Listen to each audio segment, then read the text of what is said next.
Halo, salam sejahtera semuanya. Bersama saya Ernester.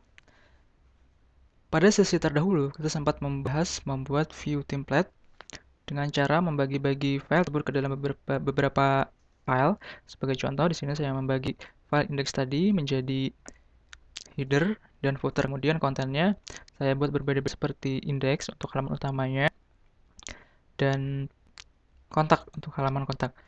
Pada dasarnya, sistem seperti ini memiliki kekurangan dan kelebihan. Kelebihannya adalah kita hanya perlu mengganti kontennya saja tanpa perlu mengganti header dan footernya. Sedangkan kekurangannya adalah bayangkan apabila kita menggunakan lebih dari 10 metode misalnya, maka kita akan memanggil 3 file ini pada setiap metode kita.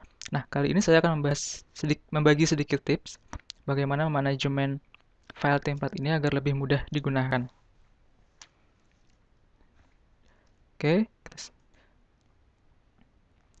dari file index template yang ada, kita modifikasi sedikit sama seperti terdahulu. Kita masih menggunakan function base URL dari URL helper dari directory asset. Nah, kalau dari tutorial terdahulu kita memotongnya, misalkan dari kita ambil headernya, kemudian kita simpan dalam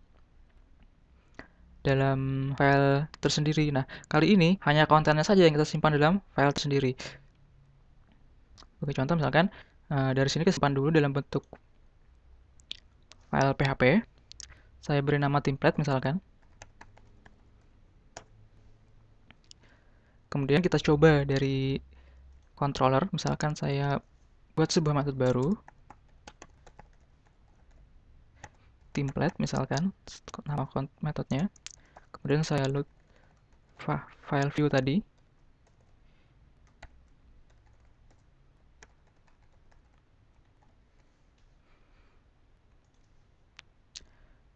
Template.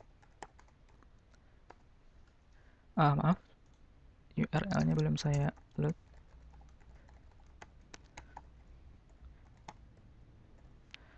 Oke. Sampai di ini sepertinya hampir sama saja seperti terdahulunya. Nah, kita modifikasi sedikit dari tutorial dari view template ini. Dari kontennya kita ambil.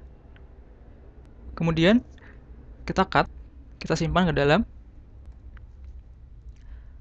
file PHP di file yang terpisah. Misalkan kita beri nama index. Maaf. Halaman utama misalkan. Karena index sudah ada.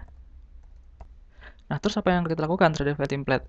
Nah, dari sini, dari template, dari view ini, kita akan meload sebuah view. Jadi view akan meload sebuah view lagi. Misalkan dari sini,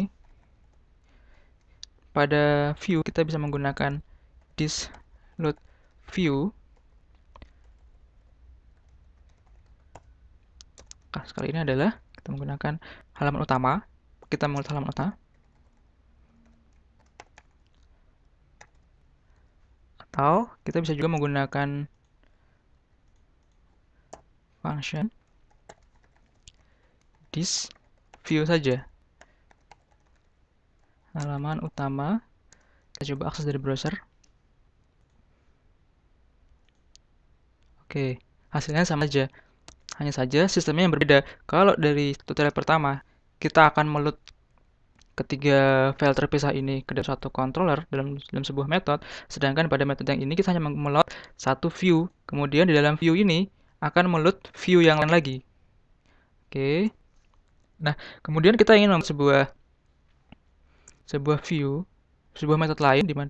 Nah, kita inginnya view yang di-load oleh template ini bersifat dinamis. Artinya, kita bisa menggantinya sesuai dengan apa yang dikehendaki oleh controller di sini. Kita sini membuat sebuah variabel baru dalam bentuk array, seperti yang saya jelaskan dalam tutorial terdahulu. Misal var. Kemudian di sini saya sebut key asosiatif dari array tersebut adalah konten, misalkan. Saya beri nama sama dengan nama file view-nya, yaitu halaman utama. Halaman utama. Kita passing variabel dari var ini. Nah, Ini artinya kita dapat memanggil variabel konten di dalam folder, dalam file view. Nah, kita ganti saja argumen dari statis string ini menjadi sebuah variabel. Ya, dalam kasus ini tadi saya menggunakan variabel ya konten. Oke, nah dari sini sudah membuat sebuah variabel dinamis di mana kontennya bisa kita atur dari halaman controller. Oke, kita akses dari sini. Hasilnya masih sama. Nah, bagaimana kalau kita ingin membuat sebuah metode baru? Oke, sini saya akan buat lagi sebuah metode baru dengan nama hubungi kami misalkan.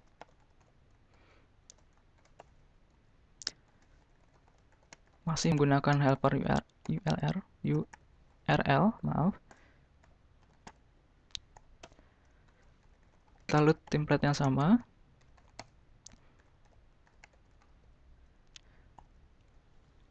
Nah, di sini saya akan menggunakan konten dari hubungi kami, kontak us HTML. Kita mengambil bagian kontennya saja.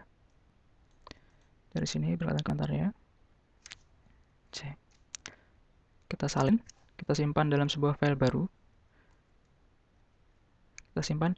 Sebagai bahan tambahan, kita bisa menyimpan file view ini dalam sebuah subdirectory di bawah directory view. Misalkan dalam ini saya beri nama halaman direktorinya, kemudian nama filenya kontak. Nantinya pada view kita harus menyebutkan nama direktorinya, kemudian menyebutkan nama filenya. Kalau di sini kita memanggil konten halaman utama, maka kita di sini akan memanggil konten halaman, konten. Nama direktorinya halaman, sedangkan nama view-nya adalah kontak. Kemudian kita passing variabel var ini. Oke. Kemudian kita coba akses menggunakan metode hubungi kami. Oke. Dan kontennya isinya menjadi hubungi kami. Nah, menurut saya sistem ini lebih mudah digunakan karena kita cukup meload satu template, hanya saja kita harus menentukan konten apa saja yang nantinya akan kita gunakan. Hal ini juga akan nantinya punya pengaruh besar ketika kita menggunakan komponen-komponen yang lebih banyak. Misalkan seperti ada header-nya, ada lift bar-nya, right bar-nya, footer-nya, slideshow-nya, dan sebagainya. Dimana pada setiap halaman kita bisa saja menentukan, misalkan di halaman ini kita bisa menampilkan live bar saja, atau pada halaman ini kita menampilkan right bar, atau pada halaman lainnya kita bisa menampilkan semuanya dan sebagainya. Nah, sekian tips dan trik manajemen view template dari saya. Di sesi berikutnya kita akan menggunakan sebuah library tambahan template yang lebih memudahkan kita menggunakan template nantinya yang dikembangkan oleh Phil Sturgeon, salah satu developer Kotlin. Oke, sampai sekian tutorial saya. Terima kasih, semoga tutorial kalian bermanfaat bagi kita semua.